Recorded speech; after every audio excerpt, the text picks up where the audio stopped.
You ever feel like there's this invisible force out there that's pulling the strings of the global economy? I mean, it affects everything from the price you pay for gas to the stability of entire countries. Well, it's the reason the whole world seems to run on one single currency. And today, we're going to pull back the curtain and show you what it is. I mean, have you ever really stopped to think about it? Why does almost every country on Earth care so much about the US dollar? You've got folks in Tokyo, Berlin, Sao Paulo, you name it, and the entire financial world just holds its breath waiting to see how the dollar is doing. How did one country's money get so much power over literally everyone else? And let's get even more specific, right? Why is oil always priced in dollars? I mean, think about it. When Japan buys oil from Saudi Arabia, they almost always pay for it in US dollars. Neither of those countries uses the dollar, but it's like the official language of global trade. Kind of weird, isn't it? Okay, and here's the real kicker. Why is it that when the US Federal Reserve, the Fed in Washington, D.C., decides to change interest rates, it sends these massive shockwaves through markets thousands and thousands of miles away? Well, the answer to all of these questions, it all comes down to one single, incredibly powerful idea. It's called the dollar standard. Yep, this is that invisible architecture, the blueprint for how global finance really works. And in this explainer, we are going to make it crystal clear. All right, so what is the dollar standard? Let's break it down and get right to the heart of what makes the world's financial engine tick. So, in the simplest terms, the dollar standard is a global system where the US dollar gets a very special job. It's the world's main reserve currency. But what on earth does that actually mean, reserve currency? Well, think of it like this. The dollar wears three different hats. First, it's kind of like the world's savings account. Central banks all over the globe hold huge stashes of dollars just to keep their economies stable.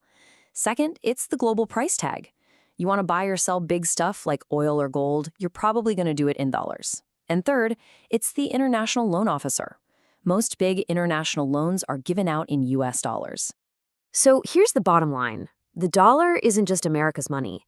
For all intents and purposes, it's the world's money. Now, you might be thinking, how did this even happen? Well, it was definitely not an accident. There's a whole origin story here. And to really get it, we need to hop in our time machine and go all the way back to the end of World War II. Okay, so picture this. It's 1944. The war is ending. All the major Allied nations get together at a place called Bretton Woods, and they hammer out a new financial system. The plan was pretty simple. Everyone else's currency would be linked to the US dollar, and the dollar itself would be linked to gold. Made sense, right?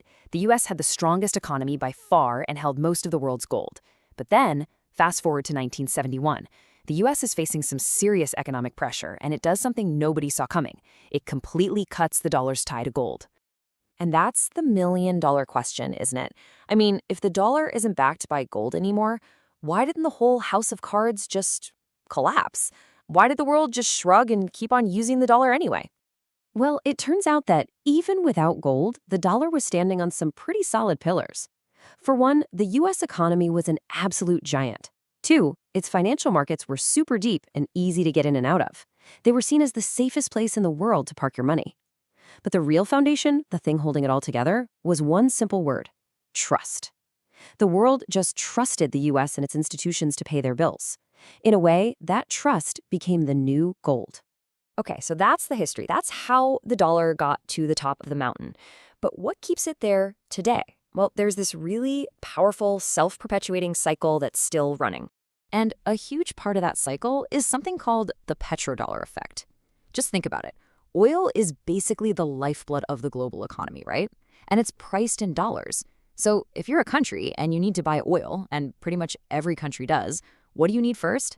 You got it. You need to buy US dollars. This creates this constant, massive, worldwide demand for dollars day in and day out. That demand is what keeps the dollar strong and at the absolute center of global trade. But here's the thing. A system like this, where so much power is concentrated in one currency, it's a real double-edged sword. It has some huge benefits for sure, but it also comes with some pretty serious risks. And not just for the rest of the world, but for the US itself. So for the US, having a super strong dollar all the time sounds great, but it can actually make American-made goods more expensive for other countries to buy. And that can really hurt American manufacturing. And for other countries, well, the risks are even bigger. They basically have to ride the roller coaster of U.S. economic policy. And imagine you're a country that's borrowed a bunch of money in dollars. If your own currency suddenly gets weaker, paying back that debt can become an absolute nightmare, almost overnight. And this quote really says it all, doesn't it? When the US raises rates, the entire world feels it.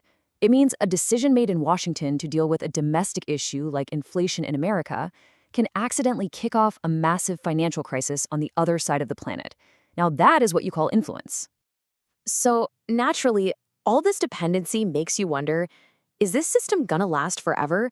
I mean, could the dollar's reign actually end one day? Well, some countries are certainly trying to make that happen. There's a lot of talk about de-dollarization. We're seeing nations make deals to trade with each other using their own currencies. Central banks are loading up on gold again, and people are trying to build new payment systems that just go around the whole dollar system entirely. But, and this is a huge but, replacing the dollar is an unbelievably difficult job. Think about what you'd need. A potential replacement currency would have to be rock-solid stable. It would need financial markets that are just as huge and easy to access as America's.